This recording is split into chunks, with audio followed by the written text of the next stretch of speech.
So you've worked for some really large corporate environments, for example, Tech One, Suncorp, and a variety of others. Yeah. And recently, last year, you joined a relatively new tech startup called People Bench. So what made you decide to make that transition? I've worked for some big organisations, and the thing that's good about big organisations is the structure, and you have all the processes in place and everything else. I like startups, or I like small organisations, because you tend to get a lot more breadth in the work that you do. You're not put into a pigeonhole and expected to do a certain set of things. You tend to do a lot of different things. So I've had that opportunity working at People Bench. I've come in as a Chief Technology Officer, and I oversee the development of the product, but there's a heap of other things I get to do as well. So I guess your big corporates, and Suncorp's are certainly the biggest that I've worked for, they tend to have a lot of people trying to get a lot of different things done, but trying to coordinate it all together.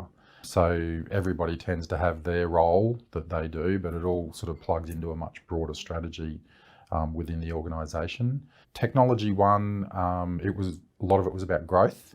You're trying to, get new customers, get into new areas, whereas People Bench, it's, all hands on deck.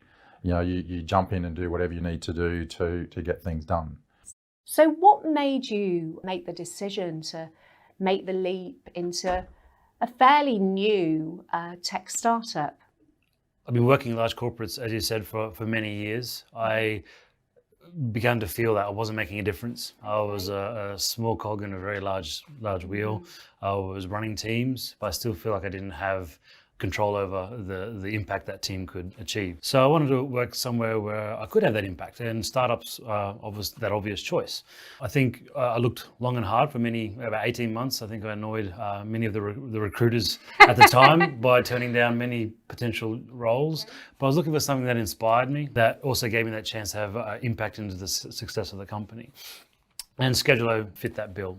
So when I met with Matt, the CEO, I believed in his vision, his integrity as a founder, and just what they were planning to do, and it was exciting. So that's what led me to the startup scene.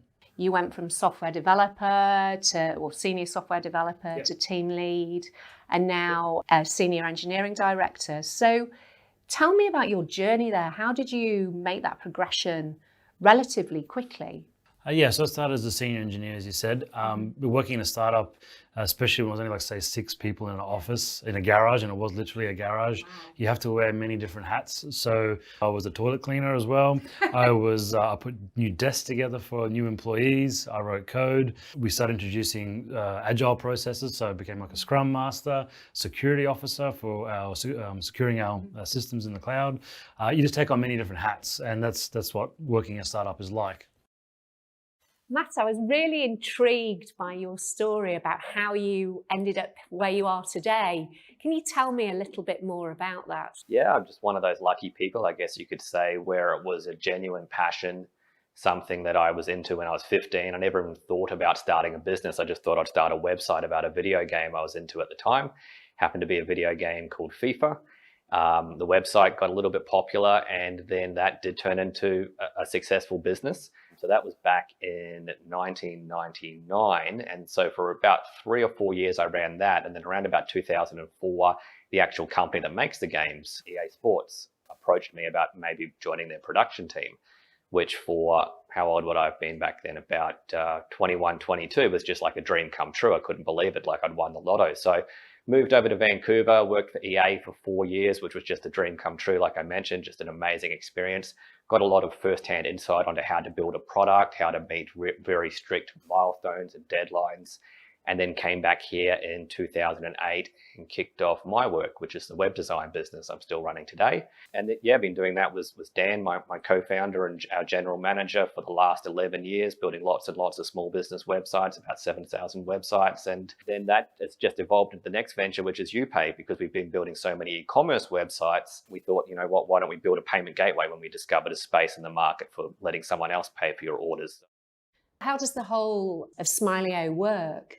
I had already started working on Smilo even before the pandemic, but it was like a side gig at that time We thought, okay, we can see how AI works. We can see what AI can do in the dental industry. It started as a side gig. Come on, it was more curiosity, inquisitiveness. How can we bring in technology that can benefit both the dentist and the patient? Because any technology is out there is either beneficial for the patient or to the dentist, not both. So I was like more curious as to how can we use AI to our own benefits. It was not like to replace somebody. It was, or to replace the entire ecosystem, but it was like, what can we learn from AI? How can we make our life more simpler with AI? But the pandemic just fast forwarded the entire process. We were in more demand. We are in demand right now. And that entire remote patient monitoring, the telehealth industry has just risen to the next level. What would be your top tips to anybody in terms of making the transition and also the expectations that they should have in that?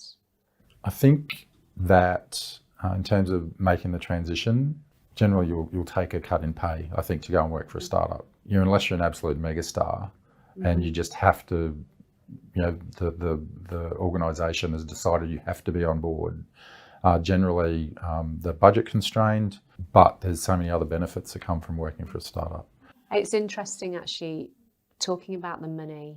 I've been dealing with tech startups both here and in the UK for 20 years, a long time, and it's often the startups that pay the big bucks are the ones that aren't successful because they've spent all the money and not conserved it and spent it on the right things, almost with a lottery winner mentality. And I guess that's the flip side of that is, yes, you might take a cut in pay, but there's the opportunity at equity potentially in the organisation. So tell me, why did you decide to have a co-founder? I think, having a co-founder has huge benefits, and often I think you stumble across a co-founder most of the time just organically, like whether it's a family friend or someone you've worked with previously, a colleague, and in my case, it was a family member. So ultimately, Dan married my sister, got to know Dan, and he came from a marketing background. I was just starting my work, and it just made a lot of sense that we would go into business together. The big thing I would say, and advice of picking the right co-founder, is make sure that once you do have that co-founder, that you actually set yourself up so that the skill set that you both have, that those skills are put to good use. That wasn't always the case with us. It's very common, I think, for co-founders to both just see themselves as bosses and just go around being a manager or a director and putting themselves in that kind of leadership role without actually taking any time to look at what does each co-founder kind of bring to the table, and then creating a role where those particular skills could be put to good use. Dan and I realized that Dan was more of an organizational style person, better at project management, ultimately a better people person than I am. And therefore he should be our general manager and really refine and concentrate on those skills. And I was more of the entrepreneurial person. When someone needs to talk about the business like I'm doing right now, I like doing that. So I would become more of the CEO role. So when we really nailed that down and got that right, huge benefit for the business as a whole. What have been the challenges, would you say, over the last 5 months in terms of transitioning into that role? I guess the challenges for me are, having been working for larger organisations, you expect things to be there. Processes, resources. If you need something done, there's someone there generally to pick up what you need done and run with it and get it done. In an early stage startup, a lot of those things you end up doing yourself. And you are spending time putting in processes and trying to work out the best way of doing something. So really nothing's been done for you. I think that's probably the biggest part of it is that you just take on so many different hats.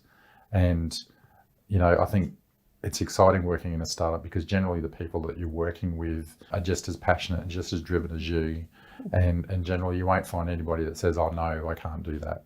If you need to help with something, you ask someone and say, yep, no problem. And they just get in and help you do it. So there's none of it. Well, that's not my job. No, that's right. It's not in my remit. There's none of that. So everybody knows that they just need to get in and get stuff done.